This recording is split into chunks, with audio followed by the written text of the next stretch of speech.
Compte rendu de la première réunion du Conseil de ministres. Son Excellence, Monsieur le Président de la République, chef de l'État, Félix-Antoine Tshisekedi Tshilombo, a présidé exceptionnellement, en présentiel ce vendredi 30 avril 2021, la première réunion du Conseil de ministres à la suite de la nomination et de l'investiture du gouvernement de la République dirigé par son Excellence, M. Jean-Michel Sama Lukonde Kyenge, Premier ministre. 3 points étaient inscrits à l'ordre du jour, à savoir 1. Communication du Président de la République, chef de l'État. 2. Présentation des membres du gouvernement au Président de la République par le Premier ministre. 3. Examen et adoption de 6 projets de loi de ratification présentés par le ministre des Finances.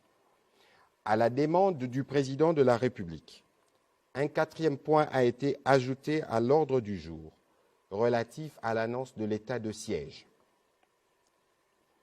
1. Annonce de l'état de siège. Au regard de la gravité de la situation, particulièrement dans certaines provinces de l'Est de la République démocratique du Congo, le Président de la République, chef de l'État, commandant suprême de forces armées de la République démocratique du Congo et de la police nationale congolaise, a informé le Conseil de ministres de sa décision de proclamer, conformément à l'article 85 de la Constitution, un état de siège dans les provinces du Nord Kivu et de l'Ituri, et ce, après concertation avec le Premier ministre et les 2 présidents de chambre du Parlement, Conseil supérieur de la défense entendu. Une ordonnance présidentielle sanctionnant cette décision sera rendue publique dans les prochaines heures. L'objectif poursuivi est de mettre rapidement fin à l'insécurité qui décime quotidiennement nos compatriotes de cette partie du pays. Le Conseil de ministres en a pris acte. Exhortation du chef de l'État. Toujours dans sa communication, le Président de la République a tenu à féliciter chacun des membres du gouvernement, dont la nomination n'est pas un fait du hasard, mais plutôt un fait du destin. Cela au regard de différents critères qui ont été pris en compte dans la désignation des membres qui composent cette équipe. Dans son exhortation, le Président de la République a déclaré, je cite, « Votre vie est destinée à remplir la mission pour laquelle vous avez été nommé. Nous devons nous considérer désormais comme membres d'une seule et même famille, le Congo. Au gouvernement, il ne sera plus question de famille politique, des regroupements ou encore d'autorité morale. Ici, il s'agira toujours du Congo. Nous avons le devoir de réussir là où les Congolais nous attendent. Ne l'oubliez pas. » Fin de citation. Parlant de sa vision, le Président de la République a rappelé les priorités du gouvernement, qui portent sur les 3 axes de sa vision pour la construction d'un État fort, prospère et solidaire. La mise en œuvre de cette vision, coulée en programme du gouvernement, appelle à l'atteinte des objectifs ci-après. Pour l'État fort, il s'agit de ramener la paix, la stabilité et la sécurité dans l'Est du pays, où l'autorité de l'État a été bafouée depuis plusieurs années, de redynamiser la diplomatie congolaise et redorer l'image de notre pays à l'international. Aussi, un État fort ne peut être bâti sans une justice juste et forte, sans une lutte efficace contre la corruption, l'impunité et les antivaleurs. Le gouvernement a aussi le devoir de protéger et de promouvoir les respects de droits humains.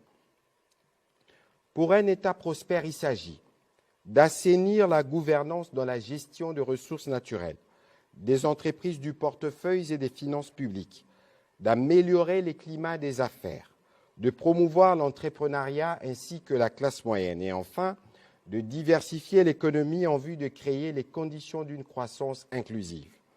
La modernisation des infrastructures de base, les développements de nouvelles technologies de l'information et de la communication, ainsi que la lutte contre le changement climatique et les dividendes qui en découlent font aussi partie de priorités. Pour un État solidaire, il sera question de rendre réelle et effective la solidarité entre les différentes couches de la population. Pour cela, il faut améliorer les conditions de vie en assurant l'accès à l'éducation, aux soins de santé et à un logement décent ainsi qu'à l'eau et à l'électricité. La pauvreté constitue à maints égards une cause de la haine et parfois un ferment de sentiments antipatriotiques. Il s'agit d'un fléau qu'il faut combattre et éradiquer à tout prix en y impliquant les femmes et les jeunes. La culture, les sports, les arts et les loisirs sont à promouvoir parce qu'ils constituent des vecteurs d'encadrement de nos jeunes et des rayonnements de notre pays. Le président de la République a en outre rappelé à l'attention de membres du gouvernement les devoirs de relever, chacun dans son secteur respectif, les défis de la reconstruction de la République démocratique du Congo, au regard des attentes massives et connues de notre peuple. Il a annoncé qu'une évaluation de l'action de chacun interviendra dans 6 mois. Point 3. La présentation de membres du gouvernement. Dans son mot introductif, le Premier ministre Jean-Michel Sama Lukonde Kyenge a remercié le président de la République pour sa nomination et la confiance qu'il a bien voulu placer en lui. Il a par la suite demandé à chacun des membres de son équipe, suivant l'ordre des préséances, de se présenter devant le président de la République. Reprenant la parole après cet exercice, le Premier ministre a rappelé l'obligation faite au ministre de travailler avec dévouement et toujours avec un sens élevé de patriotisme. Au sujet de l'examen et de l'adoption de textes, 6 projets de loi de ratification à soumettre en urgence au Parlement ont été approuvés par le Conseil des ministres. Il s'agit 1. Du projet de soutien au secteur agricole du Nord Kivu, signé le 23 juillet 2020, accord entre la RDC et l'OFID pour un montant de 15 millions de dollars. Du programme d'appui au développement rural inclusif et résilient, signé le 28 mai 2020 entre la RDC et les FIDA pour un montant de 26 640 000 dollars américains. De l'opération de réponse urgente pour affronter la pandémie Covid-19, accord signé entre la RDC et la Banque arabe pour le développement économique en Afrique BADEA en date du 20 décembre 2020 pour un montant de 10 millions de dollars. Du projet d'aménagement des accès routiers au pont-route rail sur le fleuve Congo, accord de prêt signé en date du 19 juin 2020 entre la République démocratique du Congo et la Banque africaine de développement pour un montant de 20,3 millions d'unités de crédit. Du projet d'approvisionnement en eau à l'ozone, accord de prêt signé entre la République démocratique du Congo et les fonds de l'OPEP au FID en date du 23 juillet 2020 pour un montant de 30 millions de dollars. Enfin, du programme d'appui budgétaire en réponse à la crise Covid-19, en sigle PRBC, accord de prêt numéro 21 00 15 00 42 445 du 7 octobre 2020, conclu entre la République démocratique du Congo et les fonds africains de développement pour un montant total de 43,62 millions de dollars. Le ministre des Finances a sollicité l'adoption des projets de loi susmentionnés pour qu'ils soient rapidement transmis au Parlement pour leur adoption durant cette session. Après examen et délibération, le Conseil des ministres les a tous adoptés. Dans sa conclusion, le président de la République a rappelé que cette réunion de prise de contact tenue en présentiel était une exception en cette période de pandémie à coronavirus.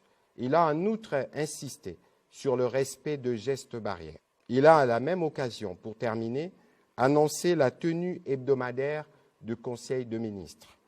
Commencé à 12h15, le Conseil des ministres a pris fin à 13h30. Je vous remercie.